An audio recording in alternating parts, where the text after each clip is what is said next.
تعال افكرك في 18 نوفمبر سنة 2009 ايه اللي حصل. اللي حصل في 18 نوفمبر 2009 كان مباراة درمان التاريخية المشهورة. الموضوع بدأ في ان كان في ماتش الذهاب في الجزائر، لما لعبنا مع الجزائر في الجزائر في التصفيات. الكلام ده كان قبل ما نروح قارات كاس القارات.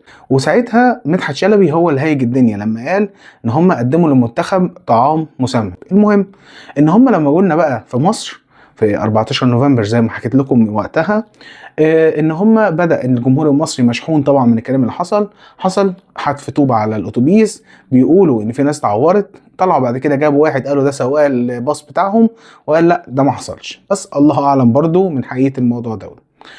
بس اللي حصل بعد كده ان هو بقى كده قال لك لما رحنا بودرمان كان في اجواء مش اجواء لعب كوره، اللعيبه ما عرفتش تلعب. بس انا بقى شايف الموضوع من منظور تاني، انا عايز اتناول الموضوع دوت من ناحيه تانيه وهي ناحيه فنيه.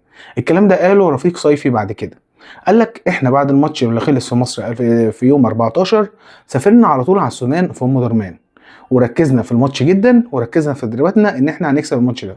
على العكس ان المنتخب المصري كان احتفالات، القنوات المصريه كلها كانت احتفالات، وهو على فكره قال الكلام دوت.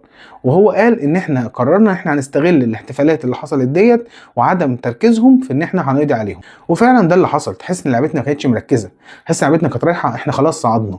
وفعلا كان الاحتفالات وفعلا الفنيين اللي راحوا، وده كان مسبب عدم تركيز، وده اللي خلى الجزائر هي اللي صعدت كاس العالم. لو ليك ذكريات مع الماتش دوت اكتبها لي في الكومنتات وتعالى افكرك.